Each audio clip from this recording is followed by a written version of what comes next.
is Angela with Sports Soccer Magazine, and we are on day 4 of our 14-day challenge. And today I'm going to talk to you about fire drills and tornado drills in grade school. I hope you're interested. Go back with me in time. And do you remember in grade school when we would have those tornado and fire drills? And the teacher was the leader, and everyone got in single file, and we were very orderly. We had to be quiet. We had instruction to be quiet and to be orderly. I don't know if you remember that, but I really do. We followed the instruction and we did what we were told. I have a feeling that we haven't had a drill like for this type of season ever. People are looking at this and they're not necessarily following the leader.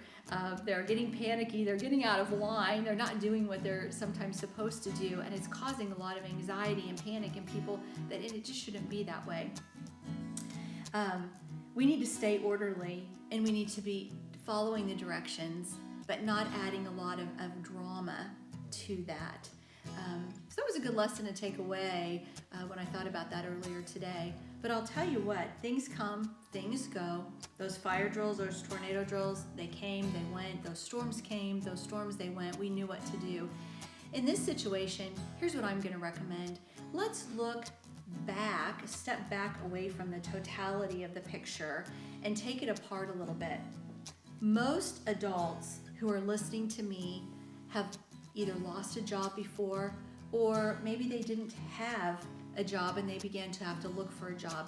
Most adults that are listening have gone without a paycheck or two before. Most of us have.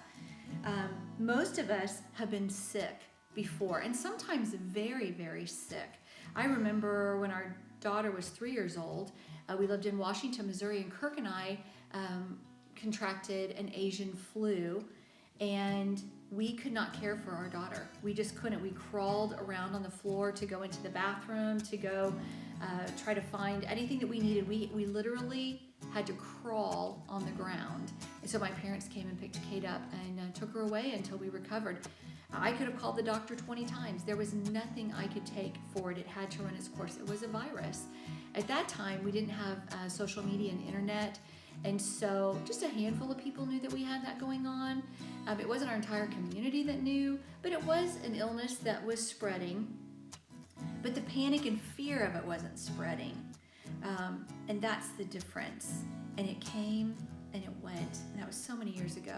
Kirk and I have weathered a lot of storms financially. We've been out of jobs. We've sold things to make money.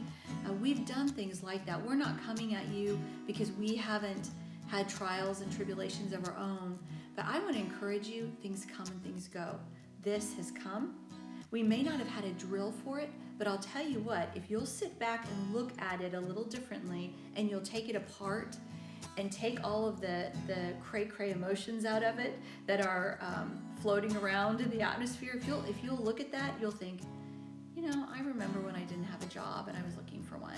I remember when I didn't have any. I remember how I had to take a box of macaroni and stretch it for 2 meals instead of one. I remember things like that. I remember selling some things in my home to get extra income because I just needed that. We have had drills. We have. It's just that people aren't remembering. They're just not remembering. So it's okay to go to the grocery store and gather some things, but don't get crazy about it. Do you remember, my grandmother would say this, during the Depression, people cared for one another. They cared for their neighbors. They weren't so self-preserving. There were handfuls of people that were, but more people were caring for the people around them. And we're all on a crossroads when it comes to things like that. When we get in situations where large masses of people are suffering the same way. I went to the grocery store, and this was before they were limiting 3 paper towels or 3 boxes of Kleenexes per person. It was right on the cusp of going into that, and all the shelves were bare, and we just needed some Kleenexes. I mean, just a normal everyday shopping trip. We just needed some Kleenexes, and there were just a handful of boxes left. And I stood there at a crossroads and I thought, I can take all of those Kleenexes right now and put them in my cart.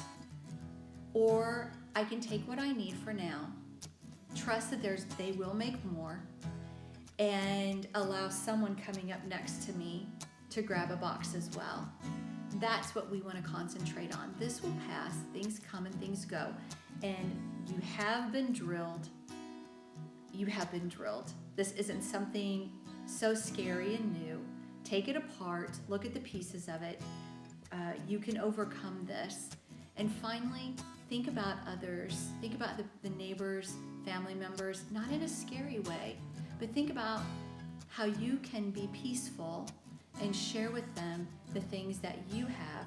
It will do a world of good for your little heart. And this is a scripture I just want to share with you. Psalm 107, 28 through 31 says, "Then they cry to the Lord in their trouble, and he brings them out of their distress. He hushes the storm to a calm and a gentle whisper, so that the waves of the sea are still. Then the men are glad because of the calm, and he brings them to their desired haven. Oh, that men would praise and confess to the Lord for his goodness and loving kindness, and his wonderful works to the children of men." When I begin to get a little bit anxious, what I do is I cry out to the Lord, and he saves me in that moment, changes that anxiousness to gladness and joy. And that's what I did at the grocery store. I made a choice not to hoard and grab, but to think of the people coming next, coming up behind me. And that did something. There was a stillness and a peace and a calm that came in my spirit and my mind. So I want to encourage you today that you can have that too. It's going to be a great day. The sun is out in Missouri. We're all alive and we're all well. Enjoy the spring. Don't miss it because of this. See you tomorrow.